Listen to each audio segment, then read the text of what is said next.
તો દાખલાની અંદર આપણને જે પ્રમાણે નોંધ લખાઈ એ નોંધમાં એવું લખાયું કે તમને x1 અને x2 બે અલગ પ્રાપ્તાંક આપેલા હોવા જોઈએ અને એને અનુસાર તમને z1 અને z2 પ્રાપ્તાંક પણ તમને આપેલા હોવા જોઈએ અને mu અને સિગ્મા જે છે મિસિંગ હોવા જોઈએ.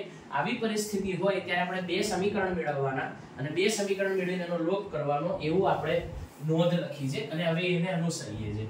તો સૌથી પહેલા તો તમે જોશો કે x1 માટે આપણે સ્ટાર્ટ કરીએ છીએ. તો x1 તમને કેટલો કીધો છે 88 અને એના માટેનો z1 તમને કીધો છે 0.8. તો આપણે સૂત્ર લગાવીએ છીએ કે z1 x1 mu sigma.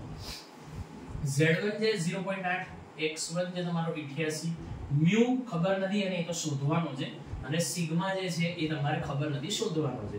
તો આપણે આને આ ભાગાકારમાંથી ગુણાકારમાં લઈ જાવ આ બાજુ એટલે શું થશે 0.8 સિગ્મા = 88 mu અને આપણે એવું ટ્રાય કરીએ કે સંખ્યા જે છે એને એક બાજુ રાખીએ અને આ બધી જે મિસિંગ વિગતો એક બાજુ લઈ લઈએ. તો હું આમ લઈ લઉં છું આ બાજુ એટલે શું થશે તો કે 0.8 સિગ્મા આ માઈનસ આમ જતું રહેશે એટલે બની જશે પ્લસ. આ જે મળ્યું એટલે તમારે સમીકરણ નંબર 1 આપીને તમારે સ્ટોપ થઈ જવાનું કારણ કે આમાંથી હવે કશું બહાર નીકળે એવું લાગતું નથી. ચલો તો હવે આપણે આવી પ્રોસેસ આપણે સેકન્ડ ટોપિક માટે કરીશું એટલે કે તમને x2 અને z2 માટે કરીશું. તો તમને x2 તમને આપેલો છે 64, તમને z2 જે છે એ તમને આપેલો છે -0.4.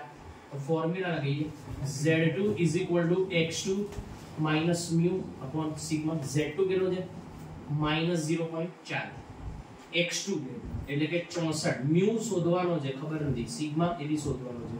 આને આમ લઈ જાવ એટલે શું થશે -0.4 સિગ્મા = 64 mu. આ પરિસ્થિતિ થશે. આ સંખ્યાને આપણે અહીંયા જ રાખીએ છીએ અને આમ લઈ જઈએ એટલે કે -0.4 સિગ્મા નોટ 46 આને આપણે આમ લાવવાની વાત કરી ને એટલે કે આને આમ લાવીએ છીએ એટલે પ્લસ mu અને = 64. તો તમને બે સમીકરણ પહેલા તો મળી ગયા. હવે આ બે સમીકરણ મેળવ્યા પછી એને ઉપર નીચે ગોઠવીશું અને એનો લોપ કરીશું. તો એને ઉપર ગોઠવી દઈએ છીએ. અહીં લખીશું હેડિંગ મારીશું લોપની રીતે ઉકેલ મેળવતા. તો પહેલા તો આ સમીકરણ લખી નાખીએ 0.8 સિગ્મા પ્લસ mu = 88 અને આ જે -0.4 સિગ્મા પ્લસ છે mu અને = છે 64. હવે તમે જુઓ કે આની અંદર આપણે કોઈ બી એકને આપણે લોપ કરી નાખીએ બરાબર છે. તો તમે જુઓ કે આપણે mu નો લોપ કરી શકીશું. કઈ રીતે mu નો લોપ કરી શકીશું? mu નો લોપ કરી શકીશું કઈ રીતે? તો આપણે એની નિશાનીઓ બદલી નાખીએ. આપણે 10મા ધોરણમાં શીખેલા કે આ માઈનસ જે છે ને અહીંયા ક્લિયર ખબર પડે કે આ પ્લસ પ્લસ જે છે એ કટ ના થાય, પણ જો આ પ્લસ અને આ માઈનસ હોય તો કટ થઈ જાય. તો આપણે નિશાની બદલી નાખીએ કે નીચે વાળા પ્લસ ની જગ્યાએ શું કરી નાખીએ છે માઈનસ. આ પ્લસ ની જગ્યાએ માઈનસ માં કન્વર્ટ કર્યું. તો ગણિતનો નિયમ એવું કહે છે તમે કોઈ બી એકની નિશાની બદલો ને તો પછી બધાની બદલવાની. તો આ પ્લસ નું માઈનસ કર્યું તો આ માઈનસ નું સુધી જશે પ્લસ બરાબર છે અને આ પોતે જે પ્લસ જે છે એ પ્લસ નું સુધી જશે તો કે માઈનસ. અને એ પ્રમાણે હવે એપ્લાય કરીએ તો તમારો પ્લસ mu અને માઈનસ mu તો કટ થઈ ગયો.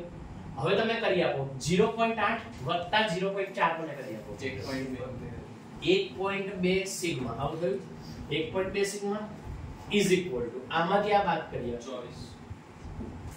તો સિગ્મા જે છે એનું થશે 24 અને ભાગ્યા 1.2. આ ગુણાકારમાંથી ભાગાકારમાં લઈ ગયો 20. તો તમને સિગ્માનો જવાબ મળે છે 20. અને હવે આ જે સિગ્માનો જવાબ આવ્યો આપણો જે ફાઇનલ આન્સર માંગેલો હતો એક આન્સર આવી ગયો સિગ્મા.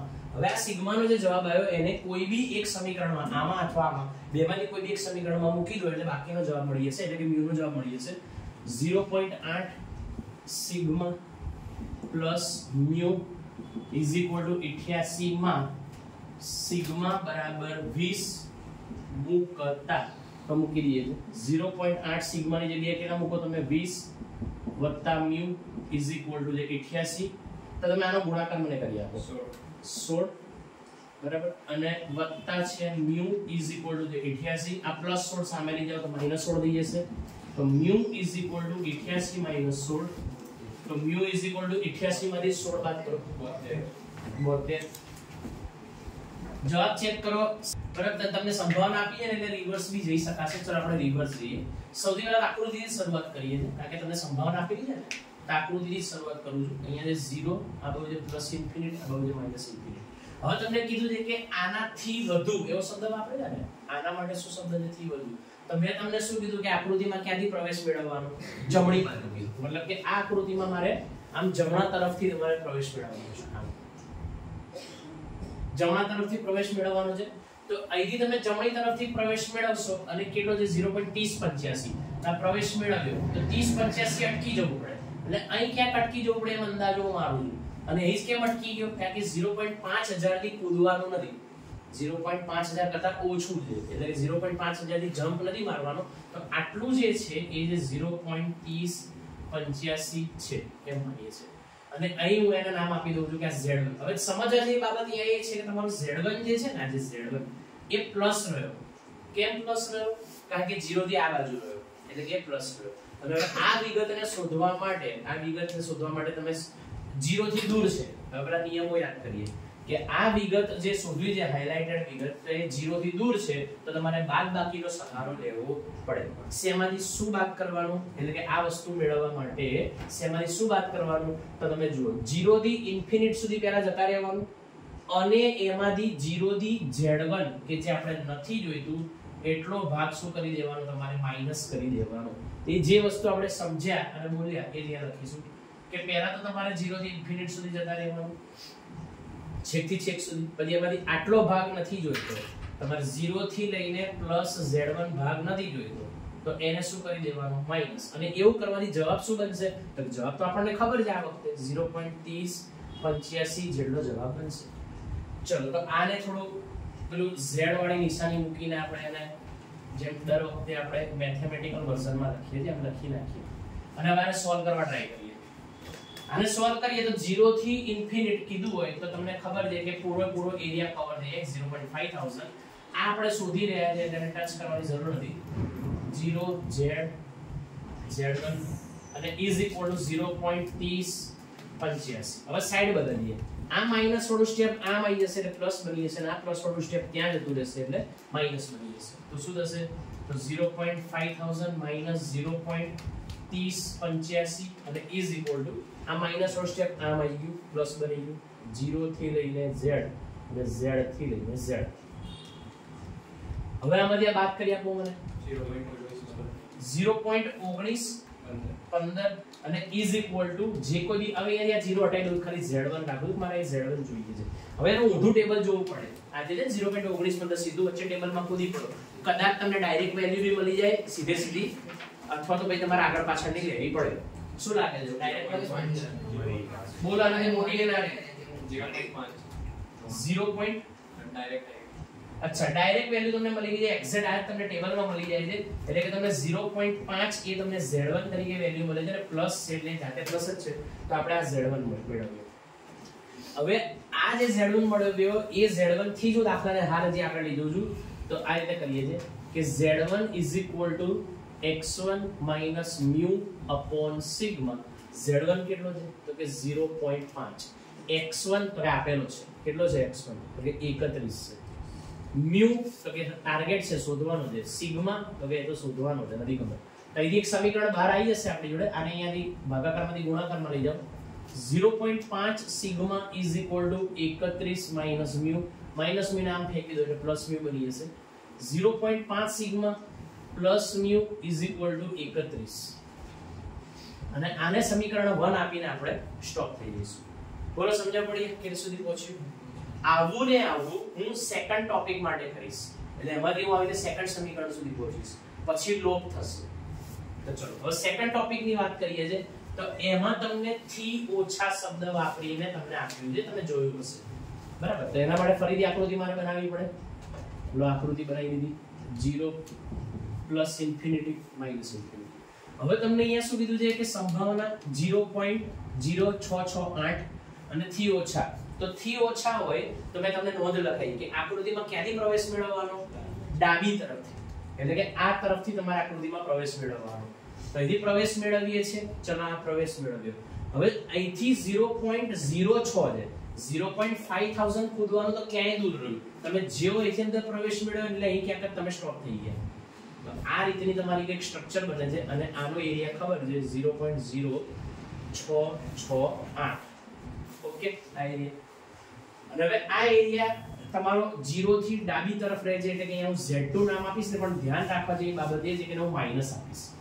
આ માઈનસ આપવાનું વિદ્યાર્થીઓ ભૂલી જાય છે. ધ્યાન રાખો, આ 0 થી ડાબી બાજુ તમે રહ્યા તો માઈનસ આપવાનું, અને આ બાજુ 0 થી દૂર હોય એટલે આપણે શું નિયમ કીધો છે કે 0 થી દૂરનો વિસ્તાર શોધવો હોય તો માઈનસ ની હેલ્પ લેવાની. શેમાંથી શું માઈનસ કરીશું તો કે 0 થી લઈને છેક ઇન્ફિનિટ સુધી તમે જતા રહો, બરાબર છે, માઈનસ ઇન્ફિનિટ સુધી, અને એમાંથી આટલો ભાગ જે છે 0 થી લઈને માઈનસ Z2 જેટલો ભાગ જે તમારે નથી જોઈતો તો એને માઈનસ કરવાનો વિચારો. તો તમારે આ જે ભાગ જોઈએ છે એ મળી જશે. કરીએ છે એ જે બોલ્યા લખો છું કે 0 થી લઈને ઇન્ફિનિટ સુધી જઈશું એટલે કે માઈનસ ઇન્ફિનિટ સુધી. તો માઈનસ ઇન્ફિનિટ થી 0 મેં અહીંયા સીધું લખ્યું છે, માઈનસ ઇન્ફિનિટ થી 0 અહીં Z મૂક્યું. ચલો એમાંથી માઈનસ શું કરવાનું છે તો કે માઈનસ Z2 થી 0 માઈનસ કરવાનું. તો માઈનસ Z2 થી 0 આ વચ્ચે બે નિશાની મૂકતા જઈએ આપણે, અને એ ટોપિક નું તમારે માઈનસ કરવાનું છે. એવું કરવાથી તમને જવાબ શું મળવાનો છે તો કે જવાબ મળવાનો છે 0.0668. ચલો હવે એને સોલ્વ કરીએ છે. તો આને તમે સોલ્વ કરો તો 0 માઈનસ ઇન્ફિનિટ 0 એટલે કે એનો એરિયા કેટલો હોય તો કે 0.5000 હોય. આ જે છે તો શોધવું છે ને, તો એને એમનો એમ રાખો માઈનસ Z2 Z0 0.0668. આને આમ લઈ દો એટલે પ્લસ થઈ જશે, આને આમ લઈ જાવ એટલે માઈનસ થઈ જશે. તો 0.5000 માંથી 0.0668 તમે માઈનસ કરવાનો ટાર્ગેટ રાખો છો. તો આને આમ લઈ દીધું માઈનસ Z2 Z0, આમાંથી બાદ કરી આપો મને 0.4332. ઓકે, અને is equal to minus Z2 જે આપણે શોધવા ટ્રાય કરી રહ્યા છે એટલે એટલું જ રાખ્યું.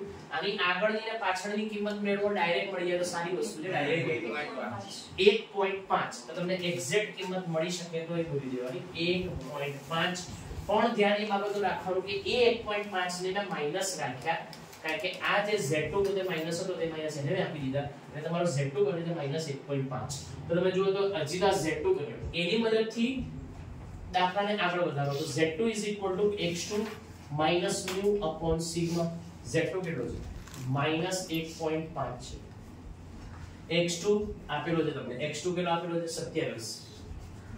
mu અને sigma મારે શોધવો છે અને ભાગાકારમાંથી ગુણાકારમાં લઈ જાઓ તો -1.5 sigma is equal to 27 minus mu. આ mu ને આમ ફેંકી દો પ્લસ થઈ જશે. -1.5 sigma plus mu is equal to 27. આ જે મળ્યું ને એને તમે સમીકરણ નંબર તમે શું આપી દેશો 2. સમીકરણ 1 મળ્યું, સમીકરણ 2 મળ્યું, હવે બે નો લોપ કરીશું અને લોપ કરીશું એટલે તમારો mu અને sigma નીકળીને બહાર આવશે. ચલો તો પહેલા તો આપણે એમ કરીએ છીએ કે આને ઉપર નીચે લખી નાખીએ છીએ, અહીંયા હેડિંગ મારી દઈએ છીએ કે લોપની રીત કરતા. ચલો અહીંયા લોપની રીતે, તો લોપની રીતે બે લખી નાખીએ પહેલા 0.5 sigma plus mu is equal to 31 minus 1.5 sigma plus mu is equal to 31. ચલો હવે મારા mu ઉડાવવાનો ટાર્ગેટ છે. શું ઉડાવવાનો ટાર્ગેટ છે? mu. તો mu ડાયરેક્ટ નથી ઉડી જાય કારણ કે બંને પ્લસ છે, ડાયરેક્ટ નથી ઉડી જાય તો હું નિશાની બદલી રહ્યો છું. તો આની નિશાની મેં કરી નાખી પ્લસ થી માઈનસ, તો એકની બદલે તો બધાની બદલવાની. માઈનસ થઈ જશે પ્લસ અને આ પ્લસ મળી થઈ જશે માઈનસ. ચલો તો શું જવાબ બને છે તમારો? તો તમારો જે જવાબ જે છે અહીં તમારે 27 સોરી. ચલો ઓકે, હવે આને માઈનસ mu પ્લસ mu તમારા નીકળી જશે. તમે આ બંને પ્લસ કરી આપો, પ્લસ 1.5 અને પ્લસ 0.5 એટલે કેટલા થશે? 2 થશે ને, બેનો આ બંનેનો સરવાળો 2 થશે એટલે 2 સિગ્મા ઇઝ ઇક્વલ ટુ આમાંથી તમે આ બાદ કરી આપો 4. તો 4 હવે શું થશે તો કે સિગ્મા જે છે એ 4 અને આ ગુણાકારમાંથી બગડો જતો રહેશે ભાગાકારમાં, તો તમને સિગ્માનો જવાબ શું મળે છે? 2 આપે છે. તો તમને સિગ્મા 2 મળ્યો. હવે આ જે જવાબ છે જે સિગ્મા એને તમે સમીકરણ 1 અથવા 2 માંથી ગમે તેમાં મૂકી દો, કાં તો અહીં મૂકો કાં તો અહીં મૂકો, તો તમને mu મળી જશે. માનો મૂકી દો તો 0.5 ડાયરેક્ટ વેલ્યુ મૂકો તો ધ્યાન આપજો 0.5 સિગ્મા ની જગ્યાએ મેં કેટલો મૂકી દીધો તો કે 2 મૂકી દીધો પ્લસ મ્યુ અને ઇઝ ઇક્વલ ટુ 31 આનો ગુણાકાર કરી આપો 1 વત્તા મ્યુ ઇઝ ઇક્વલ ટુ 31 આ 1 ને આમ સામે ફેંકી દો એટલે કે મ્યુ ઇઝ ઇક્વલ ટુ 31 - 1 તો મ્યુ ઇઝ ઇક્વલ ટુ કેટલા થાય છે 30